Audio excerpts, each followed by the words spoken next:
Hey Chromies, remember me? Danielle from Chroma Makeup. I know, it's been, I think, since November, since my last video. No excuse. It just takes me a long time. I've actually been, thankfully, very busy doing makeup. I love it. I do love filming videos. It just takes a long time to edit them, and that's not my forte. So anyway, today's look is one that's really good for dark hair, olive skin. I like it a lot because of the red and orange. It complements warmer skin. So, and it's actually a look that was by request from a Chromie on my fan page. I did it for a model this week at a photo shoot, and I'd never put these colors together before, and I loved it, and my Chromie loved it. So here it is. If you like it, stick around. As always, a must is to prime your eye. So I've already gone ahead and done that. I used my favorite Urban Decay Primer Potion. I've said it before, but you can get away with less expensive eyeshadows if you use a good primer. I would always if you're going to go out and spend a little bit on makeup, I would strongly suggest a primer because you're never going to get it to last without creasing without a primer. So, I am going to start with one of my favorite colors because it really kind of looks good on anyone and can go with a lot of different colors. I use it as a base on the lid a lot. It's called All That Glitters by MAC. And when you look at it, there are flecks of just about every color in there. Even though it has like a kind of a neutral peach base, there are flecks of green, flecks of gold, flecks of purple. I mean, they're tiny, but they're in there, so everything would go with it. So, short shader brush like this. Sigma's brush. This happens to be Sigma. I will include the link when I'm finished. So I'm going to pick up some, always kind of like this, and I'm going to just, oh, that's my primer creasing there. Just pulling that out. I'm going to pat it on the eyelid. Always pat. Don't swipe. Pat that on. And take it just a little bit above the crease because this look has some blending, and I find that blending is easier when the lid isn't bare. So I'm going to bring that up a little higher, then I'm going to meet it with, this is called Abominable, and it's actually a Whip Hand Cosmetics color that I commandeered. Reese, if you ever watch this, I took this from the Workroom 1.0 fashion show. So this is the only Whip Hand color that I have, but I freaking love it. It is so creamy, and it's wonderful, as anything you would expect from Reese's, but I don't want to tip it without losing it, but I'm going to use this as a highlighter, and I'm going to use Fluffy Dome Brush. It's another Sigma brush. I don't want too much. I don't want it to be like pow white, so this will allow me to sort of disperse it a little bit more. So I'm just going to pick that up, tap off a little bit on the back of my hand, and just swipe it. The fluffy dome brushes like this are actually intended to be swiped as opposed to patted like the brush on the lid there. That looks about good, I think.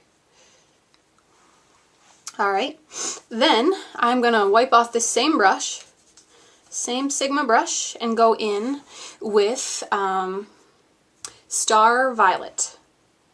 It's a metallic, well, the finish is not on here, but it's kind of frosty. So, fluffy dome brush, pick it up, and I'm going to go just in the crease, do small circular motions. Now, after this color, I'm going to go in with an even darker sort of red purple.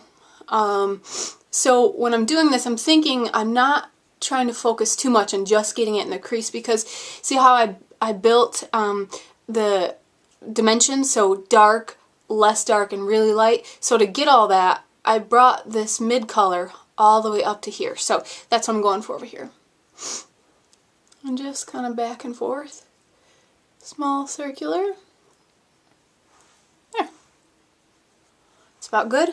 Then, now this part, I'm going to try to give a small example of brushes. So this brush is what I just used in the crease. The bristles are pretty spread out and they're long. So when it comes to putting it on your skin, you're never going to get like a concentrated look from it, because you just can't. Unless the bristles were stuck like this and you did this, you're not going to get something tight. It's intended to blend. This brush is actually one I got free when I buy a ton of stuff at Ulta. It's a travel definer brush is what they call it, but it's by Smashbox. It's similar to this if you look at it, but they have different effects. This is also a blending brush, but the bristles are much shorter and they're a little bit more dense. And that's what I'm going to use to bring this darker color in. Now, this here is, it's called Deep Damson, D-A-M-S-O-N. It's another matte color, but actually it's a pro color. So I think, unless you have a pro card, you can't get it, but I could be wrong. If you go to a Mac Pro store, there aren't any in Michigan, but if you go to a Mac Pro store, you may be able to pick it up there, but I can't say for sure. It's not all that important anyway. If you have colors that are similar to this, it's just all about building. Medium, lightest, it's about building. So something similar, you don't have to use this one. I digress. This brush, Smashbox. Pick it up, and I'm going to kind of make just a V. So just a real fluffy V. And I'm going to stay right in the crease. Like this. And I'm going to bring it over to my lash line actually, because it's not, it's going to make my lashes look thicker. And bring it down just a little bit in here.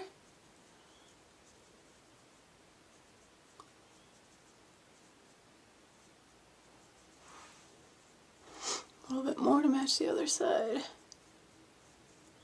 Now sometimes to blend it in real good, I'll go back in with the first fluffy brush that I had and this first color here, just to make it look a little smoother. Just pick up a tiny bit and go back over this like this,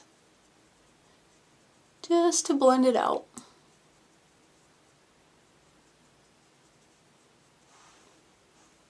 I feel like Bob Ross.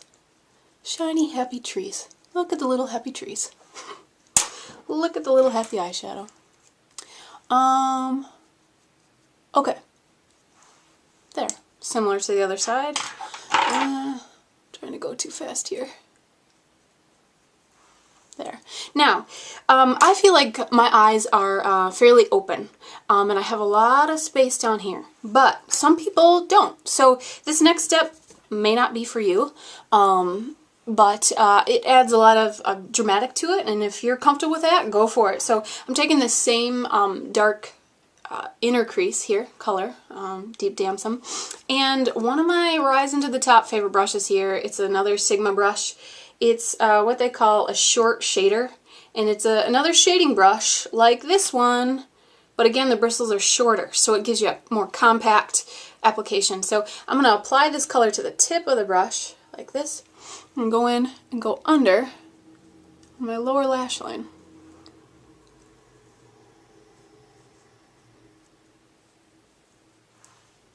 Alright, and to keep me from looking kind of sick, it's always, makes your eyes look wider when you have a highlight in the middle here. So darker on the outside, lighter in the middle makes your eyes look wider and bigger. I am going to go back in with Reese's Color from Whip Hand, Abominable, and pick up a little bit more of that on the same short shader brush. Tap it off so I don't end with it on my face, and just go right here with it like this. I kind of blend it into the dark too, so that it doesn't look like a sudden stop.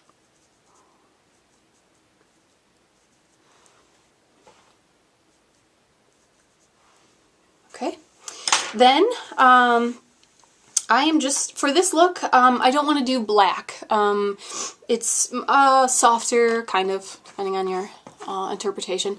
But it's a softer look, and I feel like harsh, black would be harsh and kind of take away from it. So I'm sure all of us can handle eyeliner. So I'm going to do that off camera so the video isn't 8 years long. And then I'm going to use just a I'm using a gel eyeliner here. So I'm going to go in with brown eyeliner, put on some mascara, show you how I finish up my my eyebrows, and wrap it up. See you soon. Ta-da! So mascara, brown eyeliner, and now I'm going to show you how I do my brows. Just a dark shadow. I happen to like Mystery.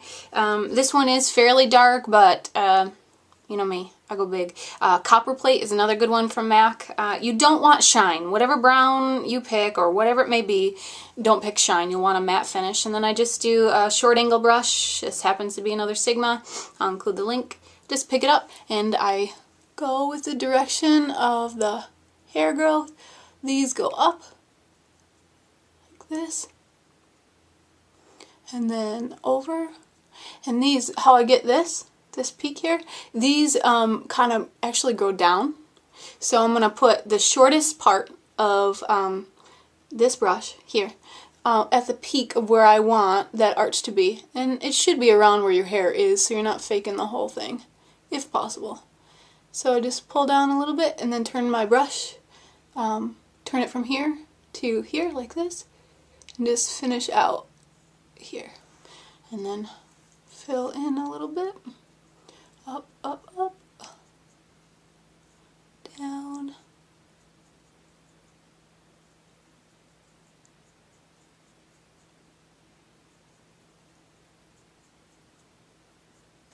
Okay. Make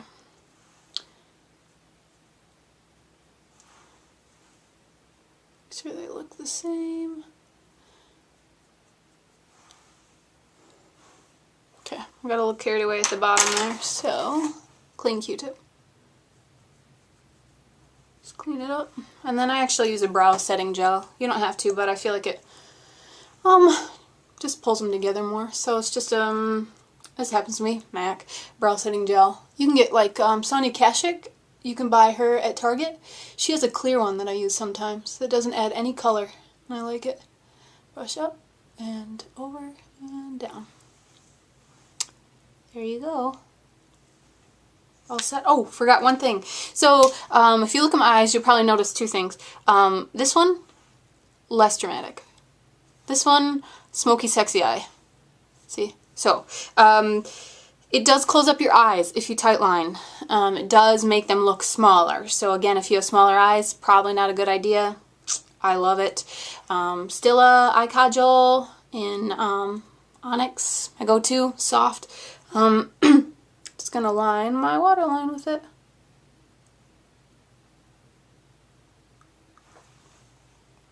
There.